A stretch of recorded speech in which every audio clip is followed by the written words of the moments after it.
ഇന്ന് ദുഃഖശനിയാണ്, അഥവാ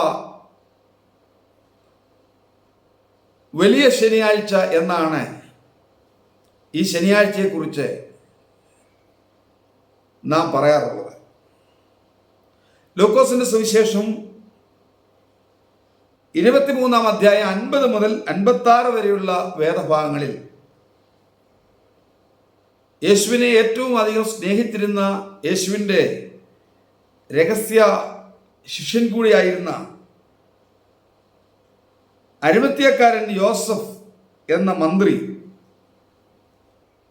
പീലാത്തോസിന്റെ അരമനയിൽ ചെന്ന് യേശുവിൻ്റെ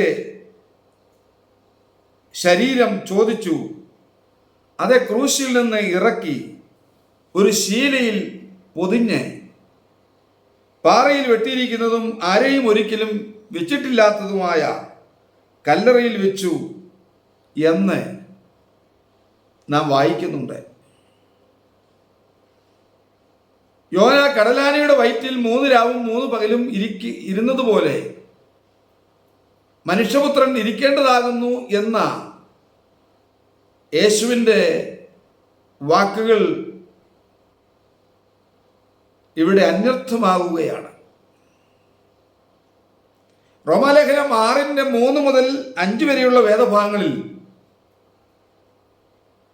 യേശുവിൻ്റെ മരണത്തിൻ്റെയും അടക്കത്തിൻ്റെയും ഉയർപ്പിൻ്റെയും സാദൃശ്യത്തോടെ ഏകീഭവിക്കുന്ന മാമോദീസയെ സ്നാനത്തെ സൂചിപ്പിക്കുന്ന രംഗം എന്നും അതുകൊണ്ട് നാം ജീവന്റെ പുതുക്കത്തിൽ നടക്കണം എന്നുമുള്ള വലിയ സന്ദേശം ഇതിൽ രേഖപ്പെടുത്തിയിട്ടുണ്ട്. യേശുവിൻ്റെ മൃതശരീരം കല്ലറയിലിരിക്കുമ്പോൾ എന്താണ് സംഭവിച്ചത്? യേശു ആത്മാവിൽ പാതാളത്തിലേക്ക് ചെന്നു എന്ന് തിരുവെഴുത്തുകൾ പഠിപ്പിക്കുന്നു. പാതാളത്തിലെ 3 ലോകങ്ങളിലും യേശു നിർമ്മലമായ ജീവന്റെ സുവിശേഷം പ്രഘോഷിച്ചു.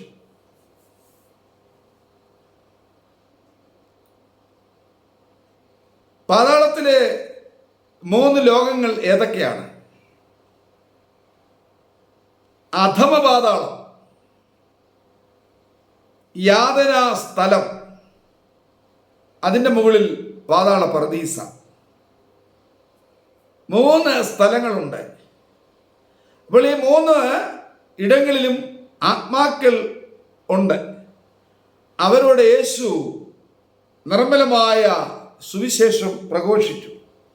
1 പത്രോസ് 3:19 ആത്മാവിൽ അവൻ ചെന്ന് പണ്ട് നോഹയുടെ കാലത്ത് പെട്ടകം ഒരുക്കുന്ന സമയം ദൈവം ദീർഘക്ഷമയോടെ കാത്തിരിക്കുമ്പോൾ അനുസരിക്കാത്തവരായി തടവിലുള്ള ആത്മാക്കളോട് പ്രസംഗിച്ചു എന്ന് നാം വായിക്കുന്നുണ്ട്.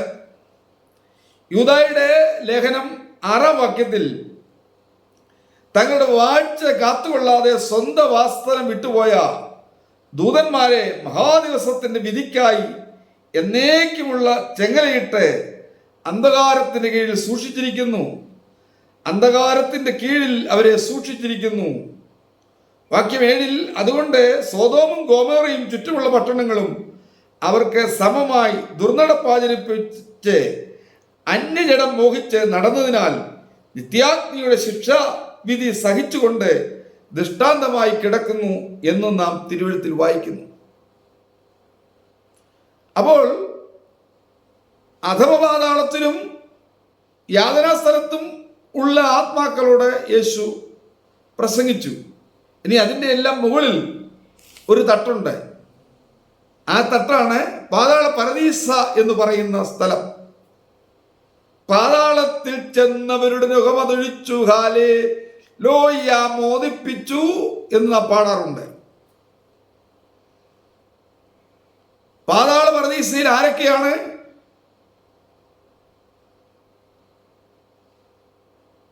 നീതിമാന്മാരായ ആത്മാക്കൾ. പഴയ നിയമത്തിലെ അവിടെ ആരെല്ലാം ഉണ്ട്? ഹാബേലുണ്ട്, അബ്രഹാമുണ്ട്, ഇസഹാക്കുണ്ട്, യാക്കോബുണ്ട്, നീതിമാനായ നോഹയുണ്ട്, പഴയ നിയമ വിശുദ്ധന്മാരായ ആളുകൾ മരിച്ചിട്ട് അവരെങ്ങോട്ടാണ് അവരുടെ ആത്മാക്കൾ പോയത്? പാതാള പർദീസയിലേക്കാണ്. വേദപുസ്തകം ആഴത്തിൽ പഠിക്കുമ്പോഴാണ് ആ വലിയ മർമ്മങ്ങൾ നമുക്ക് മനസ്സിലാക്കാനായിട്ട് സാധിക്കുന്നത്. ഈ ആത്മാക്കളെ അവരോടെല്ലാം ഈ 3 ലോകങ്ങളിലും യേശു നിർമ്മലമായ സുവിശേഷം പ്രഘോഷിച്ചു. എന്നിട്ട് പാതാള പർദീസയിലുള്ള സകല വിശുദ്ധന്മാരെയും യേശു സ്വർഗീയ പർദീസയിലേക്ക് കൂട്ടിക്കൊണ്ടുപോയി. അതുകൊണ്ട് നാം പാടുന്നത്, പാതാളത്തിൽ ചെന്നവരുടെ നുകമതൊഴിച്ചു ഹല്ലേലൂയ മോദിപ്പിച്ചു എന്ന്, അവരെ സന്തോഷിപ്പിച്ചു എന്ന്. അത് വേദപുസ്തകത്തിൽ തെളിവുണ്ടോ? 68-ാം സങ്കീർത്തനം 18 നീ ഉയരത്തിൽ കയറി ബദ്ധന്മാരെ പിടിച്ചുകൊണ്ടുപോയി, യാഗെന്ന ദൈവം അവിടെ വസിക്കേണ്ടതിനെ നീ മനുഷ്യരോട് മത്സരികളോട് തന്നെ കാഴ്ച വാങ്ങിയിരിക്കുന്നു. എഫേസ്യ ലേഖനം 4:8 അവൻ ബദ്ധന്മാരെ പിടിച്ചുകൊണ്ടുപോയി ഉയരത്തിൽ കയറി മനുഷ്യർക്ക് ദാനങ്ങളെ കൊടുത്തു എന്ന് പറയുന്നു. കയറി എന്നതിനാൽ അവൻ ഭൂമിയുടെ അതോ ഭാഗങ്ങളിലേക്ക് ഇറങ്ങിയെന്ന് വരുന്നില്ലയോ? ഇറങ്ങിയവൻ സകലത്തെയും നിറയ്ക്കേണ്ടതിനെ സ്വർഗത്തിന് മീതെ കയറിയവനും ആകുന്നു. പ്രിയപ്പെട്ടവരെ, പാതാള പർദീസയിൽ കഴിഞ്ഞ, ഇപ്പൊ പാതാള പർദീസ ഫ്രീ ആയിട്ട് കിടക്കുക, പാതാള പർദീസയിൽ കഴിഞ്ഞ സകല വിശുദ്ധന്മാരുടെയും ആത്മാക്കളെ യേശു സ്വർഗീയ പർദീസയിലേക്ക് കൂട്ടിക്കൊണ്ടുപോയി. ആ വലിയ രഹസ്യം നടന്ന ദിവസമാണ് പ്രിയപ്പെട്ടവരെ. അതുകൊണ്ടാണ് ഉയർത്തെഴുന്നേറ്റ് യേശുവിൻ്റെ അരികിലേക്ക് മഗ്ദലക്കാരത്തി മറിയ വരുമ്പോൾ അവളോട് യേശു പറയുന്നുണ്ടല്ലോ, ഞാൻ പിതാവിൻ്റെ അടുക്കൽ പോയിട്ടില്ല, എന്നെ തുടരുത് എന്ന് പറയുന്നു.